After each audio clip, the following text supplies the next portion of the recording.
10 साल पहले ये बहुत ही अनोखा था कि जामताड़ा झारखंड का एक छोटा सा इलाका, वहाँ क्या चल रहा है।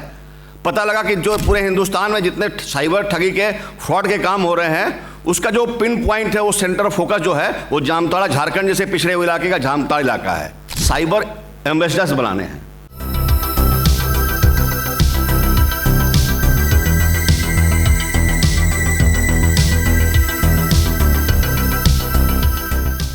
जोरदार तालियों से स्वागत करें vice president mister Vijay Bahadur sir. Good evening, नमस्कार।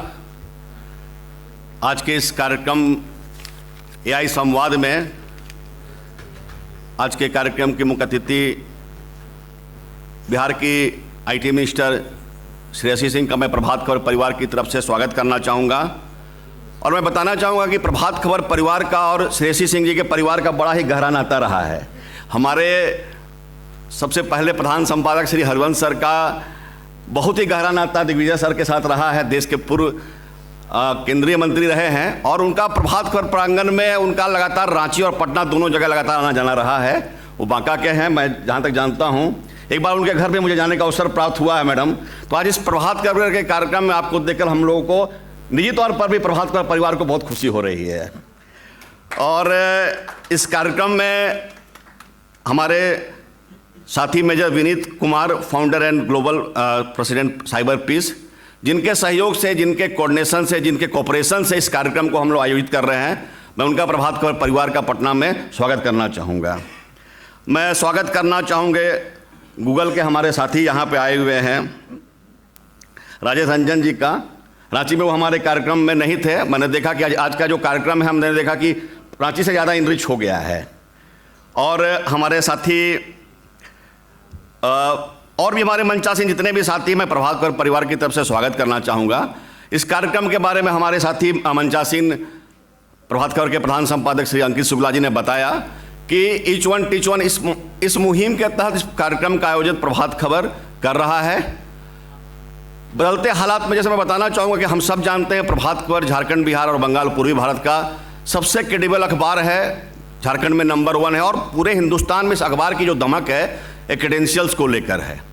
और आज के समय में अब मैं बताना चाहूँगा कि हमारा जो डिजिटल प्लेटफॉर्म है, इंक्लूडिंग हमारा सोशल प्लेटफॉर्म, आज हम हिंदुस्तान में बीइंग अ रीजनल प्लेयर हम 9वें नंबर पर हैं। तो जो आज कार्यक्रम आप यहाँ पे देख रहे हैं वो न सिर्फ हमारे अखबार में आ रहा है, बल्कि आप लाइव ये कार्यक्रम यूट्यूब में, फेसबुक में, इंस्टा में, ये लाइव भी हम इस कार्यक्रम को देख पा रहे हैं। कम से कम मुझे लगता है आज के दिन हमारे 20 मिलियन हमारे फॉलोअर्स हैं और हमको लगता है कि लगभग 150 मिलियन के आसपास हमारे जितने भी प्लेटफॉर्म्स, अगर उनको हम देखेंगे तो पूरी दुनिया में 150 मिलियन लोग इस कार्यक्रम को आज हमारे इस माध्यम से देख सकते हैं। इस कार्यक्रम को करने का उद्देश्य क्या है, उसके बारे में मैं बताना चाहूँगा। मुझे लगता है कि आज से 10-12 साल पहले रांची में एक खबर, इनफैक्ट झारखंड में एक खबर छपी कि 22 राज्यों की पुलिस जो है वो जामताड़ा के अपराधियों को खोज रही है। 10 साल पहले ये बहुत ही अनोखा था कि जामताड़ा झारखंड का एक छोटा सा इलाका, वहाँ क्या चल रहा है। पता लगा कि जो पूरे हिंदुस्तान में जितने साइबर ठगी के फ्रॉड के काम हो रहे हैं, उसका जो पिन पॉइंट है, वो सेंटर ऑफ फोकस जो है, वो जामताड़ा झारखंड जैसे पिछड़े हुए इलाके का जामताड़ा इलाका है। और इसके बाद ये चीज़ें तेज़ी से बढ़ते बढ़ते आज आप देखिए बिहार शरीफ में कतरी सराय से लेकर पूरे हिंदुस्तान में मेवात के बारे में हमारे अंकित शुक्ला जी ने बताया। पूरे हिंदुस्तान में एक वायरस जो है पूरी तरह से फैल गया, इनफैक्ट पूरी दुनिया में फैल गया है। आप देखिए कि एक डेटा मैं देख रहा था, सिर्फ 2025 में 22 लाख जो है केसेस जो है रजिस्टर हुए हैं साइबर के, जो है ऑफिशियली। लगभग जो उसका वॉल्यूम है हिंदुस्तान में लगभग 20,000 करोड़, 19,000 कुछ करोड़ का है जो रजिस्टर्ड है। और अनरजिस्टर्ड कितने होंगे आप सोच नहीं सकते हैं। तो इसको लेकर ये हुआ कि इस तरह के जो कार्यक्रम है, इसके करने का उद्देश्य क्या है। हम लोगों ने हमारे मित्र विनीत से रिक्वेस्ट किया, चूँकि देखिए हर चीज़ की एक एक्सपर्टीज होती है।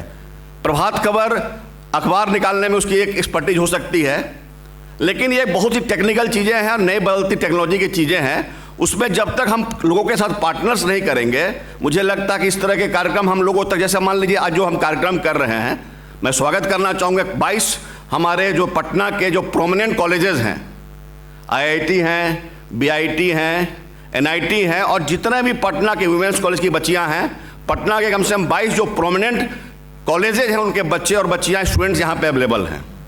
और इस कार्यक्रम को करने का उद्देश्य भी हमारा यहाँ यही है, जैसे बीआईटी के एक प्रोफेसर ने कहा कि भाई हमको अवेयरनेस प्रोग्राम करना चाहिए, तो एक अखबार के रूप में अवेयरनेस प्रोग्राम हम क्या कर सकते हैं। हमारे पास एक मीडियम है जिसके माध्यम से हम अवेयरनेस बना सकते हैं। और प्रभात खबर के एक मीडिया हाउस के रूप में मुझे लगता है कि हम लोग ये मानते हैं कि खबरों ऐसे अमूमन माना जाता है कि मीडिया हाउस का जो काम है खबर लिखना, खबर बताना, खबरों के संसार में रहना, लेकिन खबरों के इतर भी अखबार की एक सोशल रिस्पॉन्सिबिलिटी है कि समाज में जो चीज़ें बदल रही हैं उसमें कैसे हमारा रोल होगा, और वो बहुत ही महत्वपूर्ण, हम कैसे कैटलिस्ट का रोल अदा करें। इसी को लेकर कि हम उस तरह के कार्यक्रम करें। जैसे मैं मोटो के बारे में मैंने बताएंगे बेहतर तरीके से।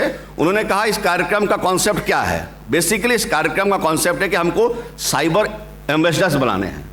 आज जैसे मैडम हम लोग यहाँ पे मानिए कि इस प्रांगण में 200 लोग हैं। आज 200 लोगों के मन में अगर ये रजिस्टर होता है कि साइबर को लेकर एक सीरियस डिस्कशन होता है, और ये अपने कॉलेजेस में जाएंगे, अपने सोसाइटी में जाएंगे, फैमिली में जाएंगे, परिवार में जाएंगे, यंगर एल्डर्स बच्चों सबको बताएंगे, तो बैक ऑफ द माइंड जो होता है ना, लोगों के मन में ये जरूर जाएगा कि ये कोई ऐसी चीज़ है जिससे हमको बचने की ज़रूरत है। बहुत बार किसी ने सवाल किया कि इससे हम कैसे बचें, और उसका जवाब भी यहाँ से मिला कि बदलते टेक्नोलॉजी के साथ जो हैकर्स हैं वो ज़्यादा और तेज़ी से चीज़ों को बदल रहे हैं। तो हमको भी अपने बैक ऑफ द माइंड्स में, जैसे अभिजीत बताएंगे कि 3-4 चीज़ें फैक्टर जिनके कारण हम ट्रैप में आते हैं, हमको भी अपने बैक ऑफ द माइंड में रखना है कि हमारे साथ ये हमको नहीं लगना चाहिए कि हम बहुत काबिल हैं, हमारे साथ ये नहीं हो सकता है।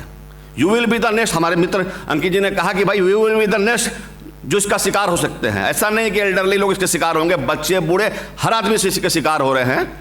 तो हमारे बैक ऑफ द माइंड में इस तरह के कार्यक्रमों से एक रहता है कि भाई हमारा भी जो है हैकिंग हो सकता है, या हम साइबर सिक्योरिटी या उसके जो है ट्रैप में आ सकते हैं। तो प्रभात खबर ने अभियान शुरू किया है, और मैं बताना चाहूँगा कि रांची में एक कार्यक्रम हुआ, और फरवरी में भारत सरकार ने भारत मंडपम में AI समिट भारत सरकार कर रहा है। इस कार्यक्रम को प्री रजिस्टर किया गया। ये अपने आप में मैडम बहुत बड़ी बात है कि इस इलाके में इस तरह के स्कूल में, कॉलेज में कार्यक्रम, मुझे लगता है विनीत जी आप तो पूरे 32 देशों में जुड़े हुए हैं। ईस्टर्न पार्ट में इस तरह का इनिशिएटिव मुझे लगता है पहली बार किसी मीडिया हाउस ने किसी ऑर्गेनाइजेशन में किया है। उसमें आपका बहुत बड़ा रोल है। तो मैं विश्वास दिलाना चाहूँगा कि इस तरह के कार्यक्रम जैसा हमारे साथी ने कहा कि आज इस प्रांगण में कर रहे हैं, इस मुहिम को हम लोग जन जन तक पहुँचाएंगे, झारखंड, बिहार, बंगाल और उससे परे भी जहाँ तक हमारा रीच है। और जैसा मैंने बताया कि टेक्नोलॉजी ने रीजनल अखबार को बहुत बड़ी ताकत दे दी है। पहले जो होता था कि भाई नेशनल अखबार है, उनके हिसाब से पूरी दुनिया चलती थी। आज के दिन में रीजनल अखबार है। आज खगड़िया की, अररिया की खबर भी आज वाशिंगटन में देखी जा रही है। आज जो कार्यक्रम हमारा हो रहा है न सिर्फ हमारे अखबार में छपेगा, बल्कि हमारे 150 मिलियन जो हमारे फॉलोअर्स हैं डिफरेंट मीडियम में, उनके पास जाएगा। तो ऐसे समाज का निर्माण करना है जहाँ पर इन चीज़ों पर चर्चा हो, और अखबार के रूप में हम लोग का यही रोल है। तो मैं पुनः प्रभात खबर परिवार की तरफ से तमाम अतिथियों का, और जो भी हमारे टीचर्स, फैकल्टी और स्टूडेंट्स यहाँ पर आए हुए हैं, उनका मैं प्रभात खबर परिवार की तरफ से स्वागत करना चाहूँगा। Thank you very much. प्रभातखबर.com, विश्वास वही, रफ्तार नहीं।